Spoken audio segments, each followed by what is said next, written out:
오늘 예배 가운데도 큰 은혜 받고 결단하여 믿음으로 승리하는 우리 베델교회 모든 성도들 되시기를 축복합니다. 어제가 3.1절이었죠. 우리 오늘 설교 시작하기 전에 제가 꼭 한번 해보고 싶은 게 있었습니다. 제가 선창을 해보고 싶었어요. 그래서 아무에게도 시키지 않고 대한독립 만세를 외쳤던 우리 믿음의 신앙 선배들을 생각하면서 우리 한번 해보겠습니다. 대한독립 만세! 이거 안 되겠어요, 그죠? 이거 해봤어야지. 대한독립 만세하면 만세하시는 거 우리 다 같이 일어나서 합시다. 다 같이 일어나서 대한독립 만세를 하면 대한독립 만세 하시는 게 아니라 만세만 하시는 거야. 우리 잘하는 사람처럼, 그지? 예. 대한독립 만세! 대한민국 만세! 대한민국 만세! 하나님께 영광의 박수 돌려드립시다. 할렐루야, 할렐루야, 아멘. 얼마나 뜨거웠을까요? 3월 1일, 김윤현 3월 1일에 우리 신앙의 선배들이 하나님께서 우리에게 주신 나라, 하나님이 지켜주시는 나라, 하나님께서 인간의 권리를 부여해 주신 나라, 그 나라가 독립되도록 하나님의 뜻이 이루어지도록 목 놓아 외쳤던 우리 신앙의 선배들을 생각해 보게 되는 오늘입니다. 우리 신앙인들에게 있어서는 3.1절이 단순한 한 나라의 독립운동, 하나의 무브먼트였던 것이 아니라 말 그대로 신앙의 결단이었고 신앙운동이었다라고 하는 것을 우리는 알고 있습니다. 여러분 잘 아는 것처럼 독립선언서를 만든 민족 대표 33인 중에 16명이나 되는 인원이 그리스도인이었습니다. 그들의 독립선언 결단은 비단 그냥 정치적인 요소였던 것이 아니라 말 그대로 하나님의 뜻이 나에게 주신 나라, 나의 삶에서 이루어지길 원하는 소원으로 결단하고 하나님이 맡기신 사역을 감당하였다라고 하는 것입니다. 여러분 3.1절이라고 하면 여러분 가장 먼저 생각나는 인물이 하나 있습니다. 그죠? 아직 아닙니다. 갑자기 봄이 시작된 이 3월이 되면 갑자기 집집마다 누나가 한 명씩, 언니가 한 명씩 생기는데 누구죠? 아까는 잘하시다고 왜 지금 갑자기 안 하세요? 누굽니까? 유관순 열사입니다. 유관순 열사입니다. 유관순 열사가 우리가 잘 아는 것처럼 그리스도인이었다라고 하는 것 다 잘 알고 계실 겁니다. 이화학당에서 공부하고 있었고 이화학당에서 3.1 운동하다가 이화학당이 닫게 되어서 고향으로 내려가게 되었습니다. 유관순 열사 고향은 천안입니다. 잘 아시는 것처럼 천안인데 천안에서 어린 시절부터 그의 아버지 손잡고 같이 다니던 교회가 있었습니다. 그 교회 이름이 지령리 감리교회, 지금은 이름을 바꿔서 매봉 감리교회라고 하는 곳에서 신앙으로 양육되어 자랐고 신앙으로 고백하며 또 자랐고 또 그렇게 신앙적인 학교인 이화학당 가서 공부하고 있었던 사람이라는 거 여러분 다 아실 겁니다. 유관순 열사가 아우네 장터에서 이제 3.1 운동의 정신을 이어가고 만세 운동을 펼치기 위해서 사람들을 모으고 또 만세 운동을 펼치게 되기 전날 동네마다 이제 만세 운동을 할 사람들을 불러 모으기 위해서는 봉화를 피워야 했습니다. 뒷동산에 가서 봉화를 피워 올리기 전에 그는 그가 다니던 지령리교회, 지금의 매봉교회 앞에 나아가서 기도를 올리고 기도문을 교회에 남겨 놓았고 또 그것을 보고 많은 역사학자들이 발견하여서 그 기도문이 유관순 열사의 신앙 고백이었구나 라고 하는 것을 발견하게 되었습니다. 그래서 오늘은 그 기도문을 같이 읽으며 이 말씀을 시작하려고 합니다. 오 하나님이시여, 이제 시간이 임박하였습니다. 원수를 물리쳐 주시고 이 땅의 자유와 독립을 주소서. 내일 거사할 각 대표들에게 더욱 용기와 힘을 주시고 이로 말미암아 이 민족의 행복한 땅이 되게 하소서. 주님, 주여 같이 하시고 동행하시고 이 소녀에게 용기와 힘을 주옵소서. 대한독립 만세, 대한독립 만세. 예수님 이름으로 기도합니다. 유관순 열사의 기도문입니다. 독립만세운동 펼치기 직전에 예배당에 나가 기도한 내용이 지금 방금 읽어드린 내용입니다. 흔히들 한국 사람들의 문화는 부정의 문화라고 합니다. 반면에 우리의 이웃에 있는 일본의 문화는 긍정의 문화라고 하죠. 그래서 일본에 가면 4대째, 5대째 이어가는 가업을 이어가서 부모들이 했던 가업을 긍정으로 이어받고 장인정신으로 발전시키는 나라가 일본이다. 그것이 일본의 장점이다. 반면에 한국의 문화는 전 세대의 문화를 부정하고 전 세대의 문화를 갱신하고 수정하고 보완하여 발전시킨 것이 한국의 장점이고 한국의 문화였다라고 평가하는 학자가 있었습니다. 그걸 우리 대부분은 수긍하며 우리 한국의 문화로 생각하며 살아가고 있습니다. 여러분 오늘 아침만 봐도 생각해 보시기 바랍니다. 오늘 아침에 집 밖으로 나올 때 집에서 같이 나온 가족들의 옷 매무새를 긍정하셨습니까? 부정하셨습니까? 오늘 아침에 아침을 드시면서 아침을 해준 사람의 손길을 부정하셨습니까? 긍정하셨습니까? 한국 사람들은 대부분 너무 맛있습니다, 너무 잘 먹었습니다 라고 얘기하기 힘들어하는 것 같아요. 그죠? 국이 왜 이렇게 짜냐, 오늘 아침빵은 왜 이렇게 태웠냐, 혹은 저도 오늘 와이프에게 그렇게 말하고 나왔던 게 찔려서 고백합니다. 여보 화장을 한 거야 만 거야, 그렇게 얘기하고 나왔습니다. 한국 사람들은 그렇게 부정하며 삶을 이어간다라고 하는 거 우리 대부분 공감하시는 내용일 거예요. 칭찬하게 인색하고 인정하게 인색한 게 우리 문화죠. 근데 그것이 우리 신앙의 문화 안에도 들어올 때가 얼마나 많은지 모르겠습니다. 우리 신앙의 문화 안에서도 우리 교회는 뭐가 부족하다, 우리 교회는 이것이 참 잘 됐으면 좋겠는데 안 된다, 이것만 됐으면 좋겠는데, 그 생각이 우리 한국 사람들의 특징이라는 거예요. 우리가 이 문 앞에 들어오면서, 성전에 들어오면서 우리 교회는 이래서 좋아, 우리 교회는 이런 것이 자랑거리야, 우리 교회는 이런 것들이 정말 멋져라고 말하기보다는 이것만 좀 됐으면 좋겠는데, 저것만 좀 됐으면 좋겠는데 라고 하는 게 우리 신앙이라고 하는 거예요. 근데 교회 문화만 그런 것이 아니라 우리 신앙의 고백도 그럴 때가 얼마나 많은지 모릅니다. 우리 신앙생활도 그럴 때가 얼마나 많느냐라는 거예요. 단적으로 이렇다라는 겁니다. 이것만 했으면 하나님이 나를 더 좋아하실 텐데, 이것만 더 했으면 하나님이 나를 더 칭찬하여 주실 텐데, 하나님이 이것만 도와주시면 내가 더 잘할 수 있을 것 같은데, 하나님이 은혜를 더 주시면 내가 승리할 것 같은데 라고 고백하며 살아가는 게 우리의 신앙생활이 아닐까라는 돌아보게 하는 순간이 있다라는 거죠. 그런데 우리가 한 달 동안 돌아보고 주연절 기간 동안 생각해 보았지만, 믿음의 능력이라고 하는 것은, 믿음의 고백이라고 하는 것은 부정의 삶이 아니라 긍정의 삶이라고 하는 것을 다시 한번 확인하게 됩니다. 주님께서 나를 붙들고 계시다라고 하는 믿음, 주님께서 우리를 인도하고 계신다라고 하는 믿음, 주님께서 우리를 승리의 길로 이끌어 가신다라고 하는 믿음이 우리의 능력이고 우리를 승리하게 하는 힘인 줄 믿으시기를 바랍니다. 그런 의미에서 우리가 실습 한번 해볼까요? 옆에 있는 분에게 당신은 하나님께서 보내주신 귀한 사람입니다, 이렇게 인사하겠습니다.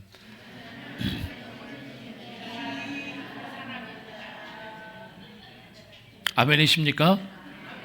옆에 있는 사람들에게만 하지 마시고 오늘 집에 가셔서 가족들에게 하나님이 당신을 나의 가족으로 만들어주시고 보내주셔서 참 귀하고 감사합니다, 그렇게 고백해 보시기 바랍니다. 가정의 문화가 바뀌기 시작할 것이라는 거죠. 이것이 믿음이라는 겁니다.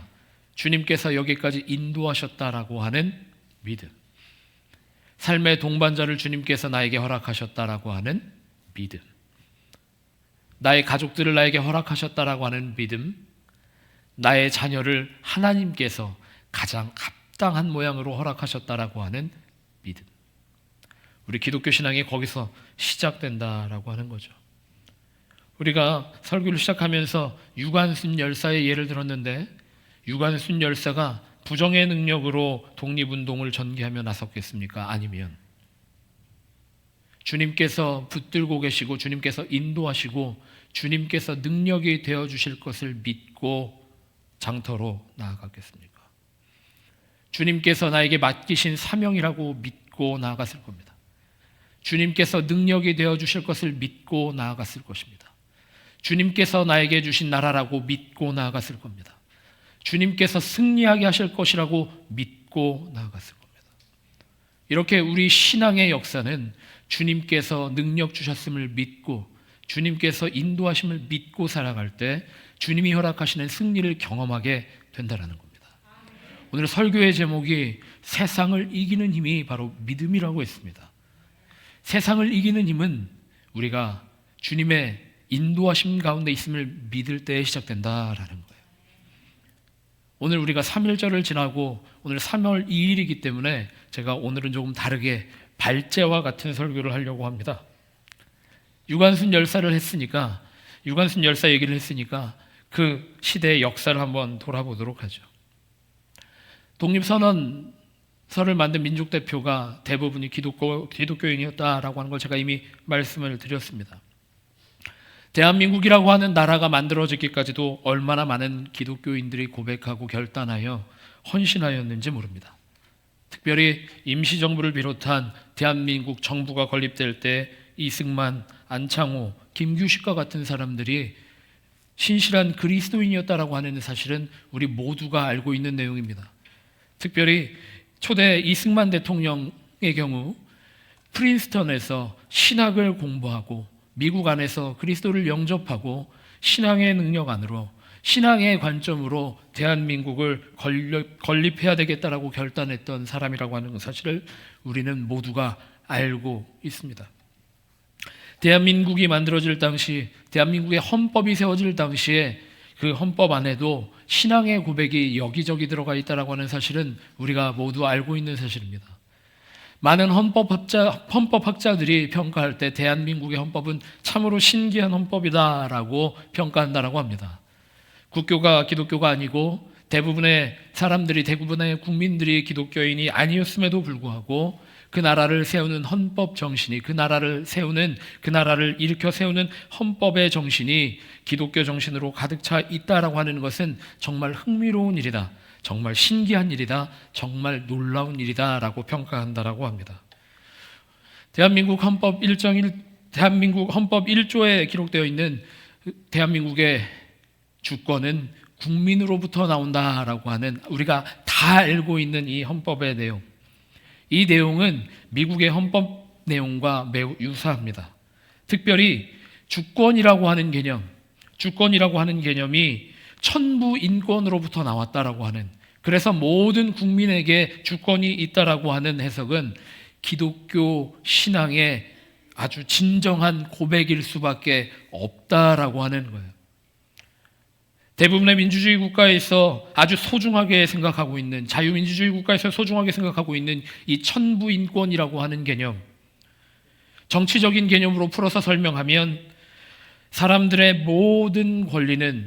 모든 사람들의 평등한 권리는 하늘로부터 왔기 때문에 모두에게 평등한 권리가 부여되어진다라고 하는 이 천부인권이라고 하는 내용이 애둘러 신앙적인 요소를 빼서 설명하려고 하여도 결국에는 하나님이 주신 소중한 생명이 우리 모두에게 있다라고 하는 신앙 고백이다라고 하는 사실은 우리가 다 알고 있는 내용입니다. 창세기의 말씀에서 시작할 때에 하나님께서 우리를 창조하시고 하나님의 숨결로 우리를 생명되게 하셨기 때문에 우리가 소중한 사람이다라고 하는 사실은 그야말로 우리 기독교 신앙의 제1원칙이다라고 하는 것이죠. 그 외에도 많은 부분에서 대한민국 헌법은 기독교 정신이 들어가 있다라고 하는 것을 발견하게 됩니다. 법치주의 내지는 자유민주주의, 여러 가지 요소들이 기독교 정신으로 세워지고 쓰여졌다라고 하는 것은 우리가 다 알고 있는 내용입니다. 또한 헌법 안에 들어가 있는 정교분리의 원칙을 통해서도 우리는 분명한 사실을 발견할 수 있는데, 여러분은 정교분리의 원칙을 어떻게 이해하고 계실지 모르겠지만 대부분 흔하게 정교분리의 원칙을 정치의 내용을 교회 안에서는 이야기하지 않는 것, 그리고 정치와 신앙은 분리되어져 있는 것으로 우리가 이해할 수 있지만, 사실은 정교분리의 원칙은 엄밀하게 따지면 정치의 세력이, 세상의 권력이 우리의 신앙의 자유를 침범할 수 없다라고 하는 내용이 포함되어 있다는 것은 우리 모두가 알고 있는 내용입니다. 어떻게 이런 일이 벌어지게 됐을까요? 대한민국이라고 하는 나라가 세워질 때, 대한민국이라고 하는 이 소중한 나라, 우리의 고국의 헌법이 세워질 때 하나님께서 하나님의 사람들을 부르시고 하나님께서 기독교 신앙의 원리가 녹아져 있는 헌법을 세울 수 있게 하셨을까요? 우리 믿음의 선배들, 신앙의 선조들, 저기 한국에 들어온 기독교인들, 그들은 믿었기 때문입니다.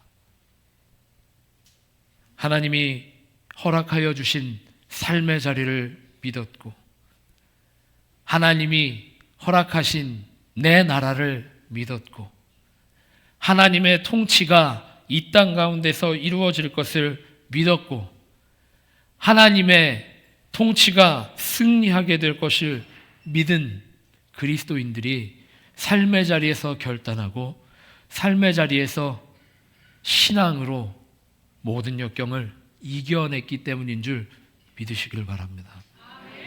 우리는 이 예배당에 있는 한 시간만 신앙인일 수가 없습니다.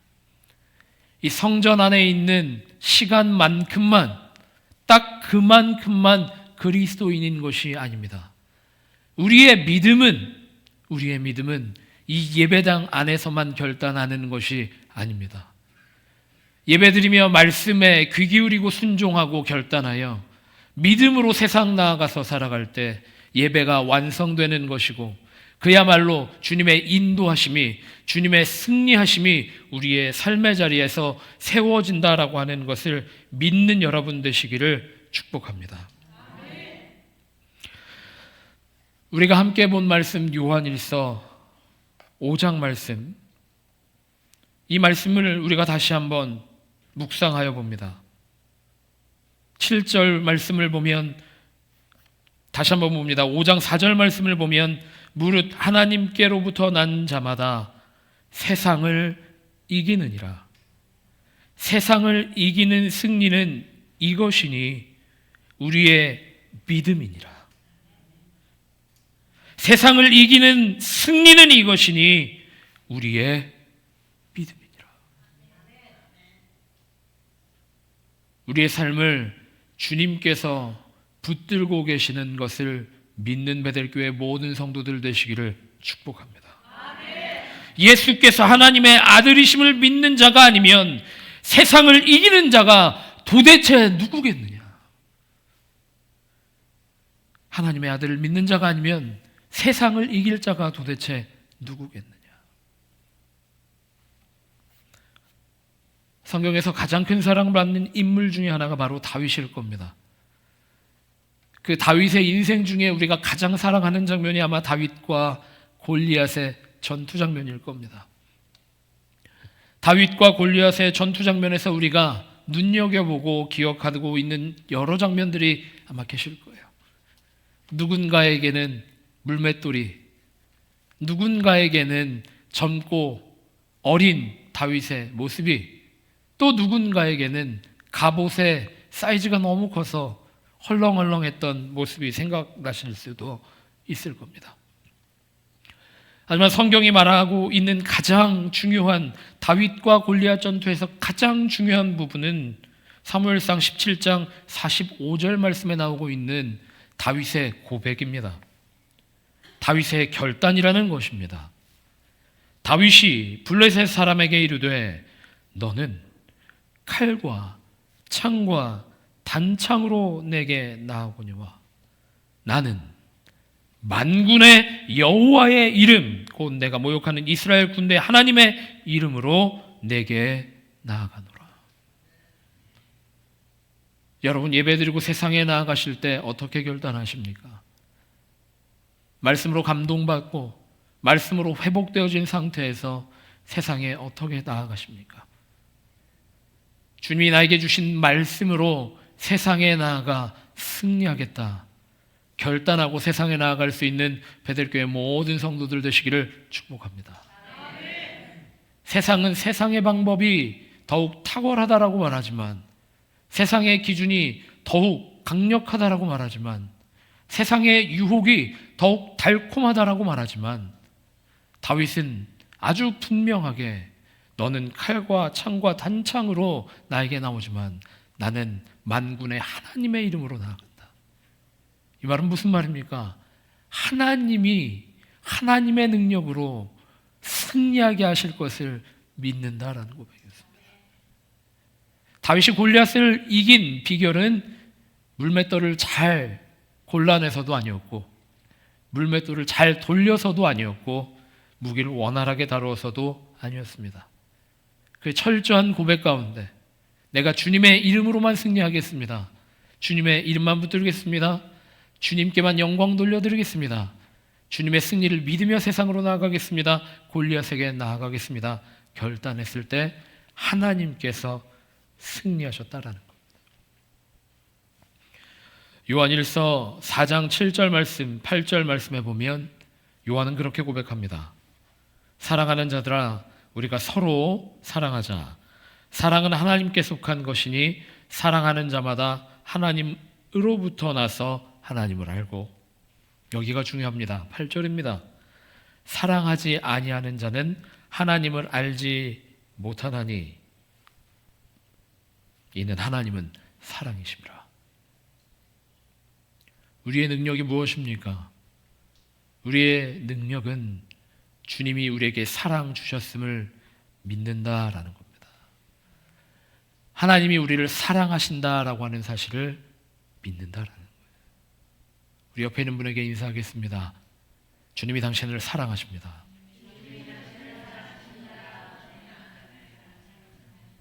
앞뒤 분과도 다시 인사하겠습니다. 주님이 당신을 사랑하십니다.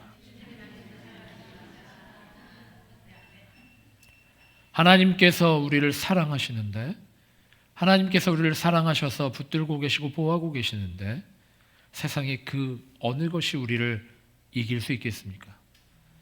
세상에 그 어떤 악이, 세상에 그 어떤 유혹이, 세상에 그 어떤 혼란이 우리를 집어삼킬 수 있겠습니까? 하나님이 승리하실 줄 믿습니다. 예수 그리스도의 능력으로 승리하게 될 줄 믿습니다. 우리가 세상을 이기는 힘이 바로 여기 있다라는 겁니다. 우리가 세상을 이길 힘은 주님이 우리를 사랑하시기 때문에, 주님이 우리에게 승리를 주셨기 때문에 우리가 믿음으로 세상에 나아갈 수 있다라는 거죠. 지난 한 달 동안 우리가 믿음이라고 하는 주제로 여러 설교를 했습니다. 믿음이라고 하는 주제로 우리가 한 달 동안 묵상했습니다. 여러분, 어떻게 믿음이라고 하는 주제에 대해서, 여러분 삶의 믿음이라고 하는 과제에 대해서 다 소화가 되셨고 결단하게 되셨습니까? 우리 구원의 원리가 매우 단순하다라고 하는 사실도 깨달으셨습니까? 세상 사람들은 믿음이 무엇이냐? 하나님을 모르는 사람들은 도대체 무엇을 믿어야 되는 것이냐라고 물어볼 수도 있습니다. 하지만 우리는 분명하게 무엇을 믿어야 하는지 아는 사람들입니다. 하나님께서 우리 한 사람 한 사람에게 생명 주셨고, 누구도 침범하지 못할 권위를 부여하여 주셨고, 하나님의 형상을 우리에게 부어주셨고, 하나님이 우리와 동행하고 계시고, 하나님이 최후 승리를 우리에게 주셨고, 마지막 때에 천국문에 이르도록 우리를 인도하고 계심을 믿는 베델교회 모든 성도들 되시기를 축복합니다. 그렇기 때문에 망설일 수가 없는 겁니다. 그렇기 때문에 우리가 주저할 수 없는 겁니다. 어떻게 사는 것이 그리스도인인지 모르겠다. 어떻게 살아가는 것이 좋은 신앙인지 모르겠다. 우리에게 이미 붙들려 있는 성경책이 있습니다. 우리에게 이미 말씀하신 하나님 나라의 비밀들이 있습니다. 말씀 붙들고 말씀의 원리대로 살아갈 때에 우리에게 승리를 주실 주님임을 믿고 살아가는, 그래서 날마다 신앙의 힘으로 하나님의 뜻 가운데 승리하며 살아가는 베델교회 모든 성도들 되시기를 축복합니다.